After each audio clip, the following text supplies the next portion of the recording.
Bonjour Frédéric. Bonjour. Cette année, concernant la navigation, on a quand même eu une longue saison de navigation. C'est intéressant pour les insulaires, mais qu'est-ce que ça représente en général pour l'île? Cette année, on a fait 1250 voyages. C'est à peu près 30 voyages de plus que l'an dernier. Je dirais qu'une saison qui se termine fin décembre comme cette année, ça permet de raccourcir l'hiver, évidemment, et puis ça donne la chance aux gens là, de pouvoir terminer les approvisionnements puis d'étirer la saison un peu. On dirait que cette année, on a eu un peu de bonus là, par rapport à ce que les gens s'attendent. Donc, tant mieux, quand c'est possible de le faire, on le fait. Puis, je sais qu'on a eu une très, très belle appui de la Société des traversiers du Québec là-dedans aussi. On avait la possibilité de continuer jusqu'à ce qu'on soit capable, même durant la période des fêtes, si ça aurait été possible. Et puis, regardez, collaboration numéro un, j'ai rien à dire. Ça a été parfait. On s'est rendu au plus loin où est-ce qu'on pouvait se rendre avec le navire. On a arrêté le service aux alentours des fêtes. Qu'est-ce qui a causé l'arrêt de service cette année? L'arrêt de service, comme à peu près à chaque année, le service arrête à cause de la présence des glaces. Cette année, on a eu la chance d'avoir un automne tardif. La prise des glaces se fait tard. Le 22, tout allait bien. On avait de l'eau.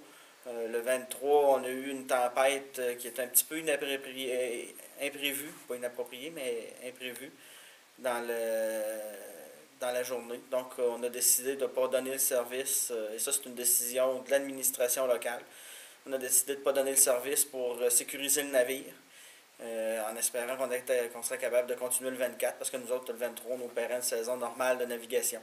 Et puis, le 24, on est justement décollé pour donner le service, mais on a eu des problèmes au niveau de l'appareil de gouvernail, qui a eu des problèmes de gel, étant donné qu'il faisait moins 15. Donc, on a, pour la sécurité des transporteurs, des usagers puis de l'équipage, on a décidé de ramener le navire à quai cette journée-là et puis de commencer la saison hivernale.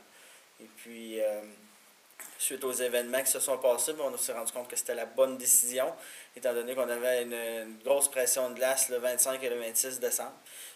Puis que cette pression de glace-là a diminué beaucoup le 27, ce qui nous a permis de monter le navire à Québec en toute sécurité et sans problème, là, sans dommage, sans risque de dommage au navire ou d'avoir besoin de se faire escorter par d'autres navires, ce qui augmente évidemment énormément les coûts là, quand on a à manœuvrer le navire.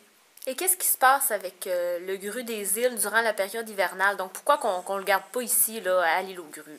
Premièrement, on ne garde pas l'île aux grues parce que la pression de glace avec les courants à l'île est trop forte. Il y aurait beaucoup de danger d'endommager le navire. Il faut savoir que les marées montantes et descendantes, pour ceux qui restent sur le bord du fleuve le voient, le courant change littéralement de sens.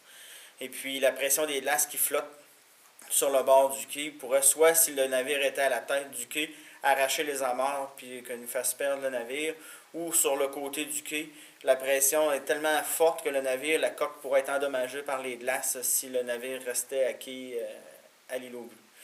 Et à Montmagny, bien évidemment, c'est impossible étant donné l'englacement et l'envasement qu'il y a dans le bassin à marée basse. Donc, le navire, à partir du moment où est-ce que la décision est prise d'arrêter le navire, le service du navire, le navire doit être remisé pour l'hiver. Et le remisage se fait dans la rivière Saint-Charles à Québec. Donc, il faut prendre le navire, le monter à Québec, le saigner de tous les liquides qu'il peut y avoir à l'intérieur pour pas que ça gèle, pour pas avoir à maintenir un chauffage à l'intérieur du navire durant l'hiver. Donc, le navire est saigné de tout ce qui est liquide pouvant geler. Et puis, il est lesté au derrière pour être capable de caler les appareils à gouverner et les hélices dans l'eau, sous la ligne du gel. Et ensuite de ça, il est remisé, je pense que c'est au quai 85, là, à Québec. Est-ce que l'administration de la Société des traversiers a prévu faire des travaux? Là, on sait qu'il y en a eu l'année dernière de grande importance. Est-ce que cette année, vous allez avoir des améliorations encore qui vont être effectuées ou est-ce que vous êtes au courant pour le moment? Oui, bien, il y a toujours. Ce qu'il faut savoir, c'est que l'an dernier, ce qui a été fait, c'est ce qu'on appelle en français un midlife refit. C'est à mi-vie du navire, tous les appareils de motorisation, les gouvernails, tout est remplacé pour donner un second souffle au navire pour la deuxième partie de sa vie utile, selon laquelle il a été prévu. Et puis, à partir de ces travaux-là, bien, c'est sûr que cette année, on a constaté des ajustements qui étaient à faire parce que tout est en rodage.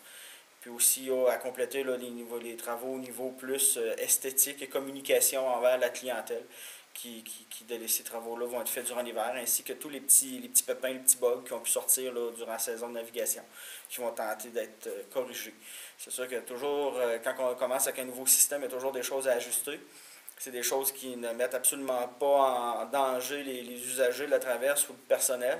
C'est des choses à lesquelles, par contre, on peut corriger dans une saison morte où est-ce que le personnel technique est disponible pour le faire. Est-ce que vous avez prévu pour l'île aux Grues un ravitaillement cet hiver? Oui, comme je pense que c'est la 7e, 8e ou 9e année, je n'ai pas vérifié, là. Le Félix-Antoine Savard va venir faire un ravitaillement au mois de février pour les insulaires. Toujours à peu près dans la même façon de faire que les années d'avant, sauf que depuis l'année passée, on part de Saint-Laurent et d'Orléans pour une question de faciliter le passage des camions, la hauteur des camions étant beaucoup plus haute.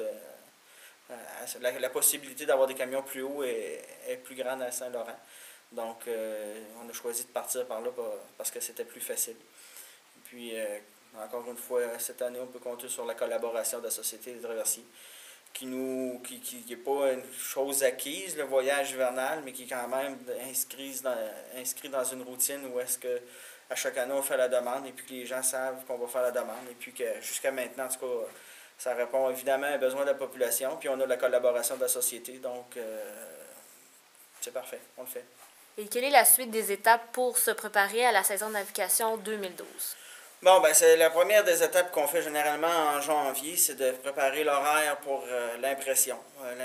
L'horaire va être vérifié, je pense, le 11 ou le 12 janvier avec les conseillers. Ça, c'est un exercice où est-ce que chaque journée est analysée du mois d'avril jusqu'au mois de décembre. Et chaque journée, les décisions sont prises en fonction des marées. Ça se fait avec les conseillers, le maire et puis l'adjointe administrative de la traverse ainsi que le capitaine.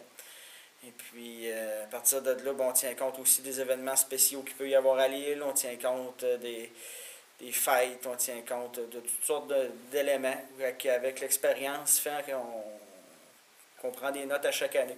Et puis qu'on essaie de diminuer de plus en plus là, la frustration. Pas la frustration, mais les petits points que des fois on n'avait pas vu d'année en année, où est-ce que là on se prend des notes, puis d'année en année, on essaie d'améliorer notre horaire pour qu'elle corresponde le plus possible aux besoins des gens. C'est sûr qu'au mois de janvier, prendre une décision, des fois pour le mois d'août, ça peut arriver qu'on se trompe, mais on n'a jamais prétendu être parfait. Mais d'année en année, quand on se trompe, on prend des notes. On essaie de ne pas refaire 2 fois la même erreur. Là. Je pense que c'est comme ça qu'on s'améliore. Et puis, je vous dirais qu'à chaque année, on n'est jamais tout à fait parfait, mais je pense que de plus en plus, là, on s'en va vers un horaire qui correspond, tout en tenant compte de la réalité des marées, là, mais qu'on s'en va avec un horaire qui correspond aux besoins de la population. Bien, merci beaucoup, Frédéric. Ça me fait plaisir.